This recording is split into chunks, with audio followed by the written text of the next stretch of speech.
Hello YouTube.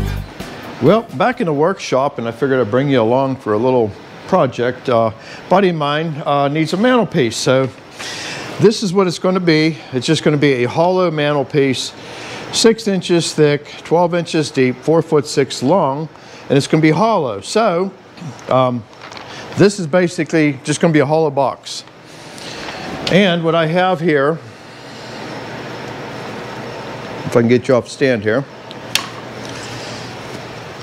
I had some really nice oak. Eddie and I had sawed this, I'm going to say, better part of 20 years now. Eddie had a kiln at one time, and this is just a beautiful piece of wood here.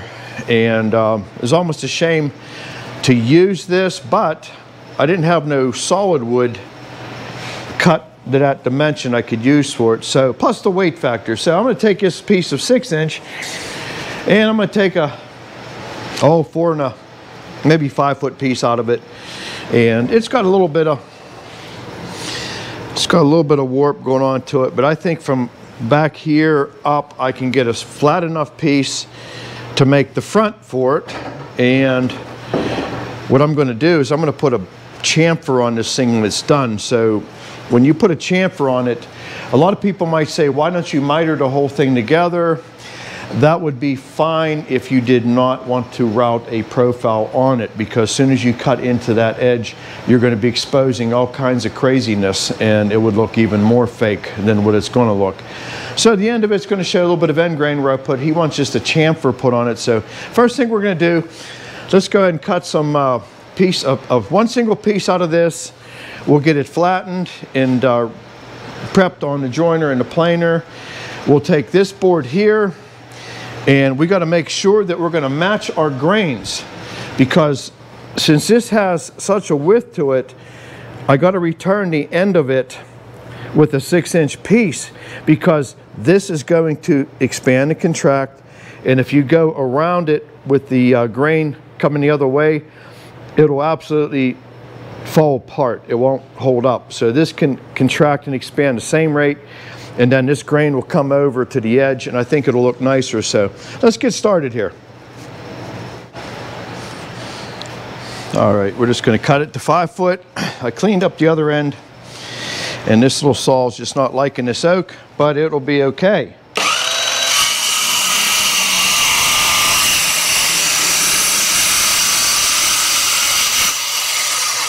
All right, and this will be the front of the mantelpiece, and I think this will be really perfect, because we did back in the day when Eddie and I did a lot of sawing, we would make sure that we would try to keep a log together. So when you sawed the whole log, this board come out of that log. So it should be, the grain structure should be the same. We'll see you here at the jointer. All right, we're at my favorite go-to joiner. I like this joiner for doing the smaller boards.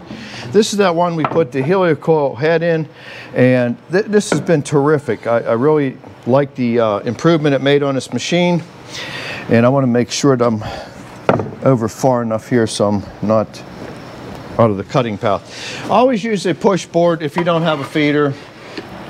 You really don't want to play this game, because what will happen eventually, this board will kick out, your hands will replace the board, and it's going to be bad. So just keep a good hold on this. This will keep it from flying back. And also I put the cup up on the board,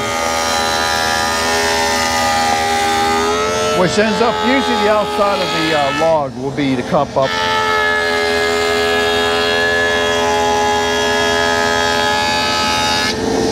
Okay, now this board, since this went through the joiner, is now going to be flat enough to go through the planer, because we took out, now don't even worry about them saw marks, because we'll flip it over a couple times on the planer. And also we want to get one straight edge, and again, you want to eyeball it up, and I like to do is take the little bit of sweep out of it.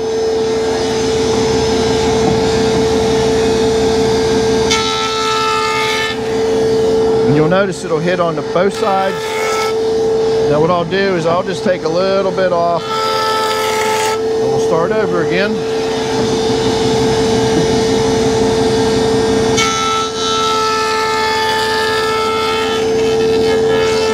Almost there. One more pass and we should have it. Just a little bit of saw marks.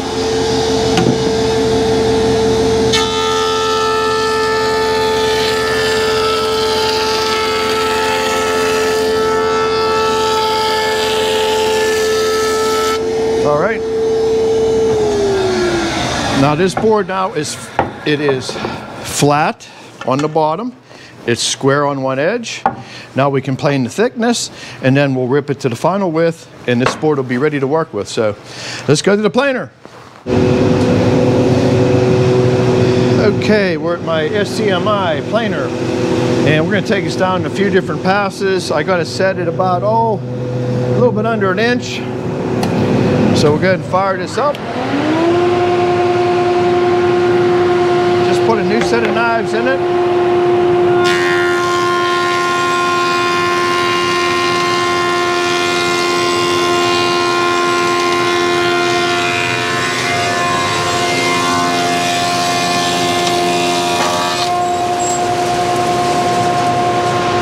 How beautiful is that?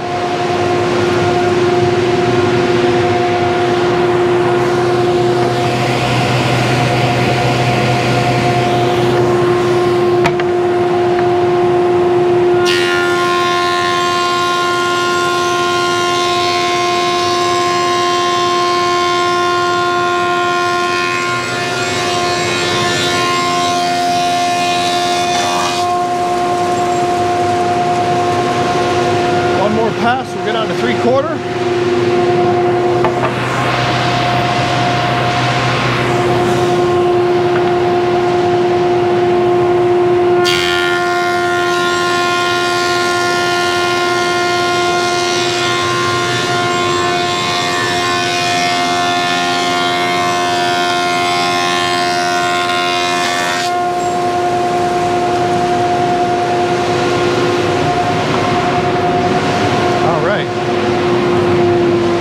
Let's shut some noise off here.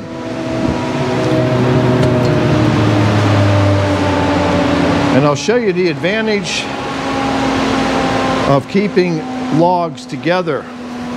I mean, look at that. So if we use this for the front, it will absolutely, that's going to match that perfectly and it will look like one chunk of wood. So our next step is we're going to put a dado head on this table saw here, and we're going to dado out a slot on the top and the bottom to receive the top and the bottom. We're going to do the same thing on the end. We're going to cut these 12-inch boards to length. We're going to do the same thing. Then it will receive this little piece we're going to put on the end to bring that grain around, and the only bit of end grain you're going to see is what we don't cut out of the rabbet here. So, and then when I throw the bevel on it, it'll all look perfect. So let's get started here. Okay, we're at the table saw now, and we got a dado head set up. It's a stack set, and I got every chipper in it, and I think it goes to 13/16. So I'm set up to the outside of the fence. Normally you'd put a sacrificial fence, but we're going to be doing top and bottom.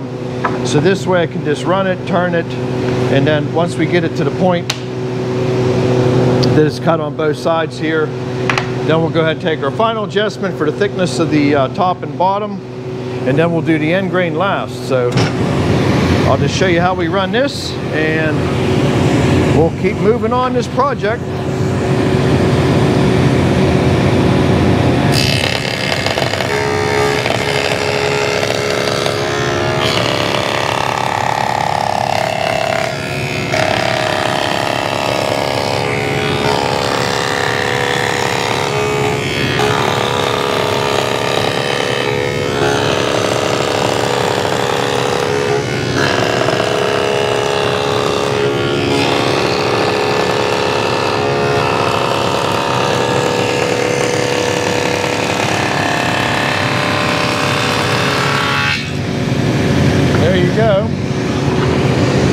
Now we'll receive the top and the bottom. So we'll go ahead and finish making these cuts and we'll be ready for some assembly. Okay, we got all the work done with the dado head. We got the rabbits and everything all done here. So just giving you an idea how this goes together. And this mantelpiece will be so much lighter than a solid block of wood. And I'll show you how I come up with a wall mount for him before this video is over. So there we go. And what I did is I took the extra care and time to basically mark everything. So this was cut right off of this board. So that's right there. Now we turn it around the corner and look at the effect we're going to get out of this. It's just a hollow box. Because we're going to put a chamfer on it. So just take a look around there. That's just beautiful. So when you're looking at the end grain of that, what's going to happen when I put a chamfer bit on the router, I'm going to chamfer that all the way back till it hits the actual grain, and this will be like an accent. And I think that'll look beautiful, because if we'd have done all miters and then put a chamfer to it, it would look really, really horrible. So, all right, we're coming along here, and I'll keep you updated as we keep going here. So I'll talk to you in a bit. Okay, it's time for some assembly. What I have done is I made up a little bit of a holder, and basically just some chunks of wood, and I made this little box here, sorry about that, and it's going to hold this up to the right height when we put the front on it. So first thing we want to do is turn our attention to the clamps, and if you're using pipe clamps like I'm using here, there's something you should do when you're gluing oak. Oak has a lot of tannin in it, which is acid. Acid reacts with the steel. So I get a piece of painter's tape, put it right at the jaw of the clamp, and this prevent this from making black spots all over your workpiece. So that's one thing you want to do with your clamps. I learned that the hard way, everybody. And I always like to have a nice damp cloth laying around. And we're going to put this in the right configuration up on here for now. And I cleaned everything all out nice and neat. And we're just going to apply some woodworking glue. I like the yellow glue. I think it's made by Tight Bond. And you don't need crazy amounts of glue. And the best tool you have for spreading glue, they sell all kind of gadgets, is nothing more than your finger. So some people will agree or disagree. I don't care. That's what I use. I like it. You know how much glue you put on. And this is all going to get sanded anyway. I'll give it just a little bit more here in the center.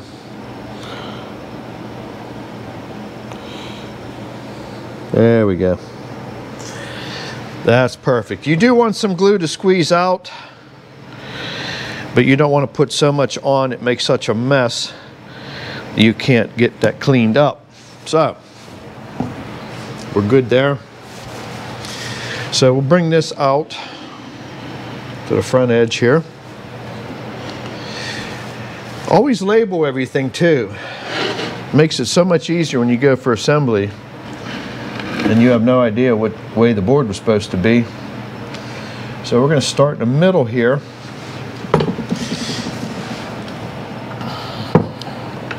And something else, little chunks of masonite. And I always like to do is put them on the business end, the money end of the board.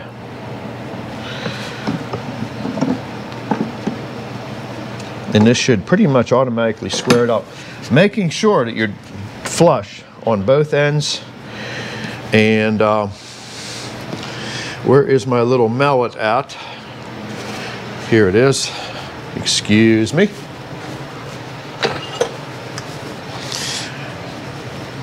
I just want to tap this down just a hair here. That's looking pretty good. We want to be able to sand this off. And this is why you want a damp cloth with you at all times. So we're going to go with about 4 clamps to start with until we get this thing pretty much where we want it. What we're going to do is we're going to let this cook in the clamps for a while. And then we're going to do the top. We're going to cut some different size spacers for the center of that thing where it's hollow. Then the last step will be the ends. Looks like I'm going to need 1 more clamp on each side, so I got to go get 1 more clamp, but you get the idea of what we're doing here. And this don't have to sit very long. Half hour, we can take this back off the clamps.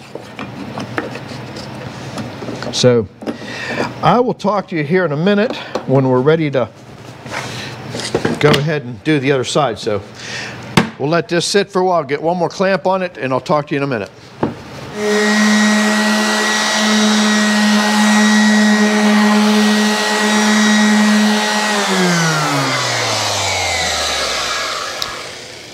Okay, I just went ahead and sanded all the slight overhangs, and you always want to glue it when you want to leave the parts a little bit bigger so you can bring them down to final dimension with the sander. So we're done with that. Next step, to finish this vanity, and if I'm out of the frame here, sorry, I'm just getting stuff together. We're going to put a chamfer. So we're going to put a 45, that's what they wanted on it. So we're going to knock the edges over just using a trimmer router. And I'll just show you a little bit of this. And then we're going to go ahead and get this thing finished up. So basically, we're going to do it in a couple passes.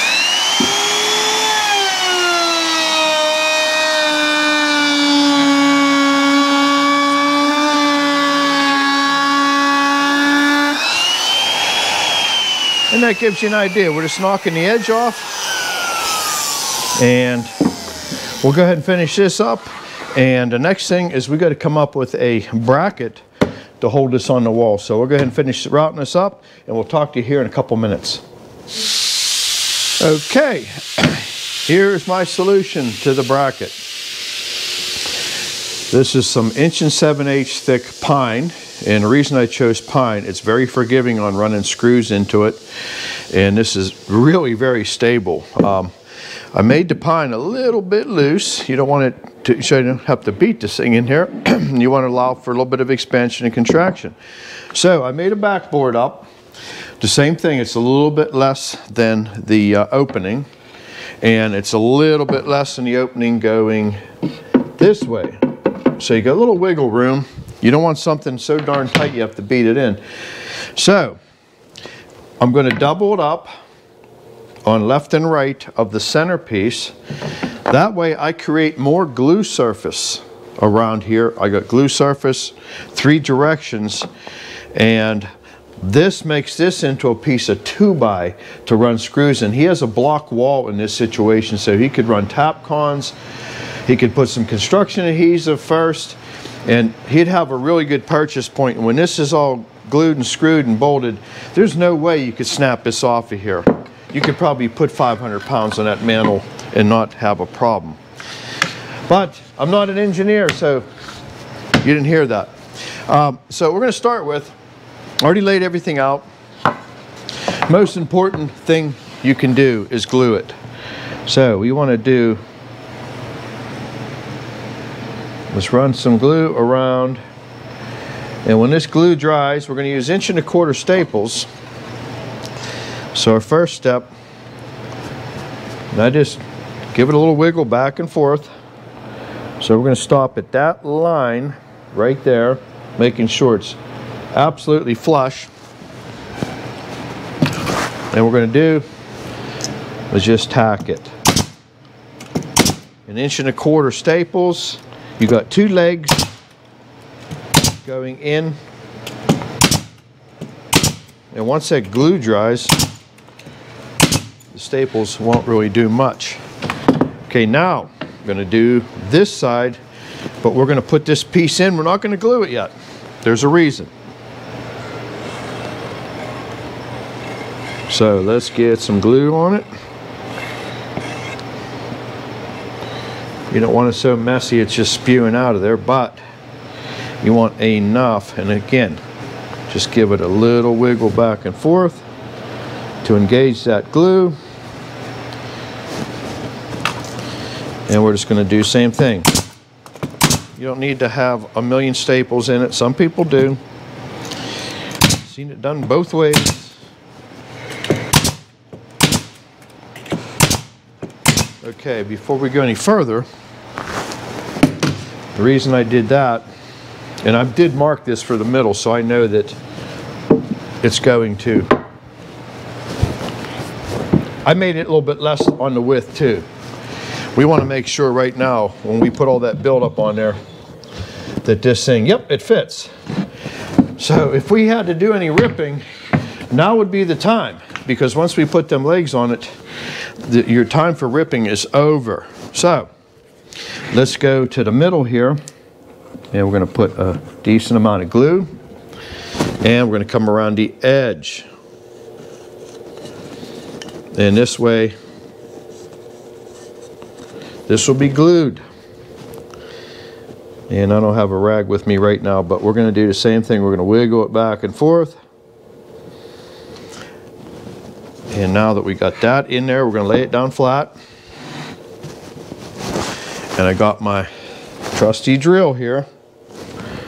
We will make sure we're flush here. So we're going to send one in the middle to start with.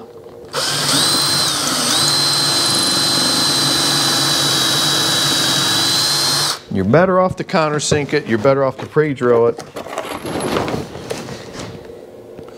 And these are just some 2.5-inch deck screws.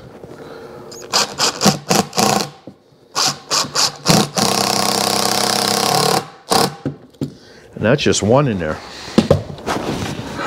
And you are not tearing that out. So we're going to continue on here. We'll get the ends done, and then we're going to go ahead and just see how this thing works. So we'll talk to you here in a couple minutes. Okay. I went ahead and made a mock-up just to show you how nice this is going to work. I just made some brackets just to put it onto the workbench to show you how this would be mounted to the wall. And a couple other things that I'm sure are going to get comments on. If you wanted to, you could reinforce these joints with some steel brackets. So you can get some L brackets you could put in here too. There's 100 ways you can make a bracket to hold this, but this is simple. It was cheap. It's stuff I had laying around. And the mantle being hollow, and if this was a chunk of 6-inch oak, I wouldn't be pushing it around like this. So you're going to basically slide it on.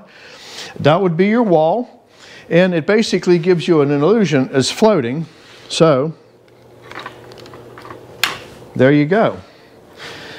And it gives you a nice illusion that that is a solid chunk of wood. And what we're going to do to fasten it, I know you're going to ask this question too. You got the arm sticking out, so from underneath we could run a couple small screws. You could plug them, or you could put them underneath it there where it would be hidden by the stonework, because this is going to go on a stone fireplace, I believe.